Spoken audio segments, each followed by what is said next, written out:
Hi, I'm Chris West, and in today's video I'm going to show you a fingering that works for all, or very nearly all, of your 1 octave, 2 octave and 3 octave harmonic minor scales. Once again, I'm going to be using my springback fingerings, so if you want more background on those, you might want to check out the video I made on that topic, if you haven't already. Now, as I said before, when we first start to play scales, we play the ones with open strings, so we don't have to shift very much. But if you use open strings, you have to learn a different fingering for each scale. And by the time you're playing all your scales, it's better to have a single go-to fingering that works for every scale. So one of the first scales you might have ever have learnt was E harmonic minor, which you can play in half position with no shifts.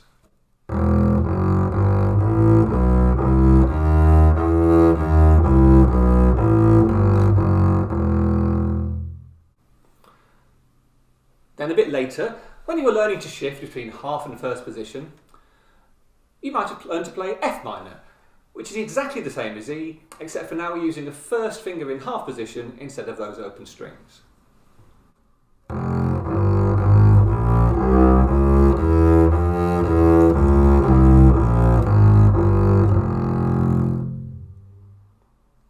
Now if you did that, you may not have realised it, but you were already doing a springback fingering.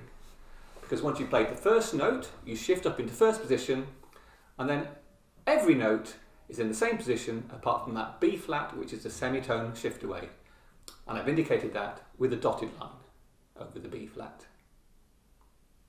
Now that fingering has no open strings, so you can use it to start on any note on the bottom two strings, all the way up to E flat.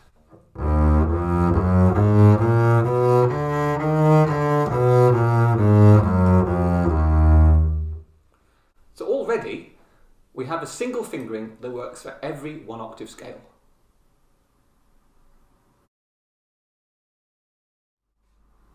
When we play the second octave, then we're starting on the D string. We can still use the same fingering, but now we have to shift up the string for the last two notes.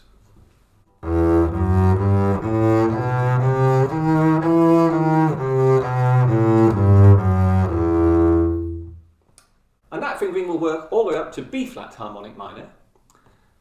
And in fact, that's the fingering I use when I play the B flat harmonic minor scale in the famous excerpt from Mussorgsky's Pictures from an Exhibition.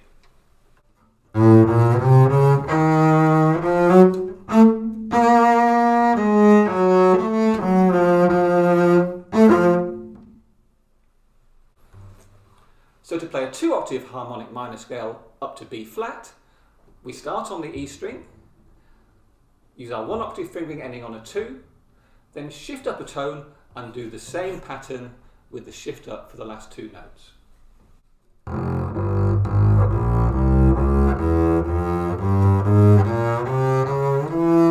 it works coming down as well.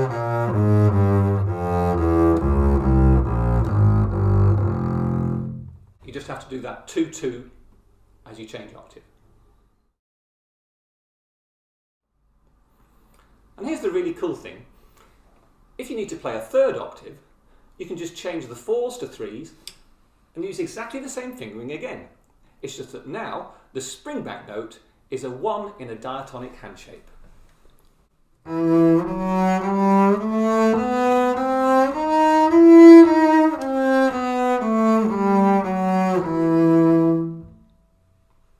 We have the same pattern working in all 3 octaves, and it all works on the way down too.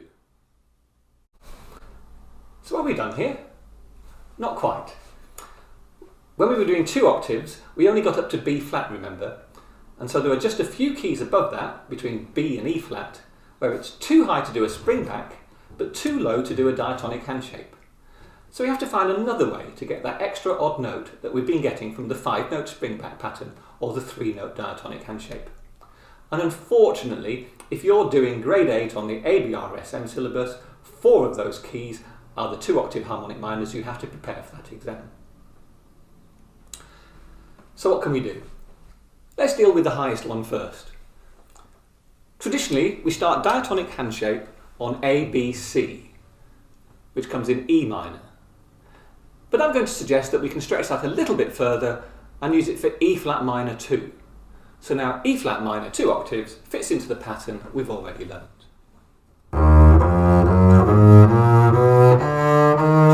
2.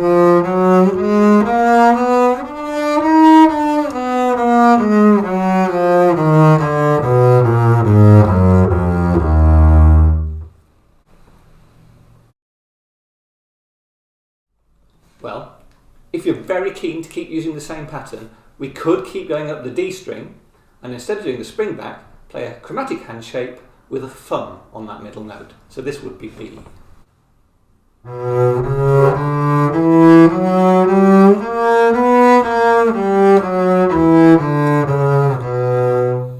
But I think that's going too far up the D string. So I think we should start looking for fingerings for those keys when we can go up the G string. I don't think shifting up on a thumb is usually very secure. The most secure shifts in thumb position are where you move the thumb to replace a note that already lies under the hand. So most of my scale fingerings don't have any thumbs. But I think it's a different matter altogether when you're shifting to a harmonic G. There's no problem at all with that. So as B and D harmonic minors both include a harmonic G, I use a thumb on harmonic G to get that extra note.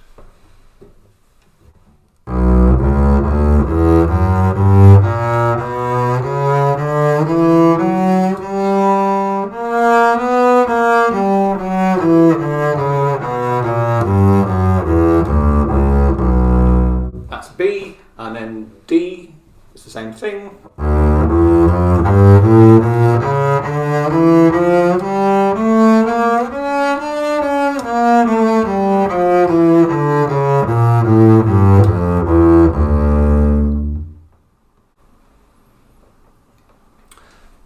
So now we're down to C and C sharp, and if you want to play those going up the G string, then I think it's possible to use this hand shape here, playing D, E flat, F, 1, 2, 4.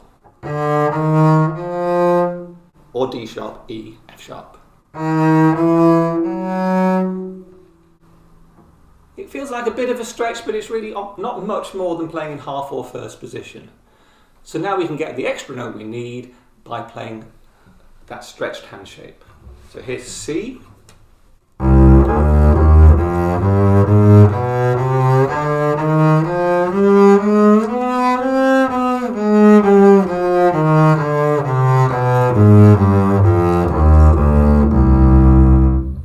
And C sharp is exactly the same thing, a semitone up. So there you have fingerings for all your harmonic minor scales. For most of them, it's a nice repeating pattern, and there are just those 4 between B and D where the second octave needs a bit of individual attention. Thanks for watching. If you found this helpful, please give me a like or subscribe to my channel, and hopefully I'll see you again sometime. Bye for now.